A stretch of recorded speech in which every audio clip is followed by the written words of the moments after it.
प्रस्तुत है महाकवि सूरदास द्वारा रचित विनय के पद। आइए सुनते हैं।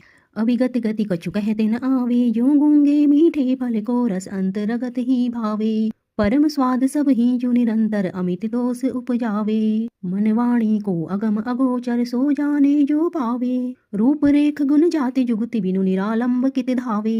सब विधि अगम विचार ही ताते सुर सगुन पद गावे। सगुण ब्रह्म के उपासक महाकवि सूरदास यहाँ निर्गुण ब्रह्म की उपासना की कठिनता बताते हुए सगुण भक्ति की सहजता सरलता पर बल देते हैं। अभिगत गति कछु कहत न आवे, जो निर्गुण ब्रह्म है, इंद्रियों के ज्ञान से भी परे है, ऐसे ब्रह्म की गति जानी नहीं जा सकती। ज्यों गूंगे मीठे फल को रस अंतरगत ही भावे। निर्गुण निराकार की उपासना द्वारा आनंद उसी प्रकार प्राप्त होता है जिस प्रकार किसी गूंगे व्यक्ति को मधुर मीठे फल के स्वाद का, अर्थात वह गूंगा उस मीठे फल के स्वाद को शब्दों में प्रकट नहीं कर सकता, वह अपने तक ही सीमित रहता है। परम स्वाद सब ही जो निरंतर अमित तोष उपजावे। यद्यपि निर्गुण की उपासना में भी आनंद है, पर परम स्वाद का अनुभव उसकी अर्चना, उसकी उपासना से असीम संतोष की प्राप्त होती है।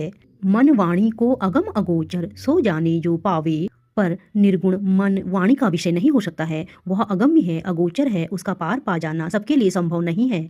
उसे जो पा लेता है वह जान तो सकता है, पर उसका यथार्थ वर्णन साधक की सामर्थ्य के बाहर की वस्तु है। रूप रेख गुण जाति जुगति बिनु निरालंब कित धावे। ऐसे निर्गुण ब्रह्म का न तो कोई रूप है, न कोई बाह्य चिन्ह या रेखा, न उसमें दया प्रेम आदि गुण ही है, न उसकी कोई जाति है, साथ ही उसके ज्ञान के विषय में कोई युक्ति भी तो नहीं है। ऐसी अवस्था में साधक का मन बिना किसी आधार के इधर उधर भागा फिरता है। सब विधि अगम विचार ही ताते सुर सगुन पद गावे। सूरदास अंत में अपना मत व्यक्त करते हुए कहते हैं कि मैं तो उस निर्गुण ब्रह्म को सब प्रकार से अगम्य समझकर सगुण ब्रह्म भगवान श्री कृष्ण की लीलाओं का गान किया करता हूँ।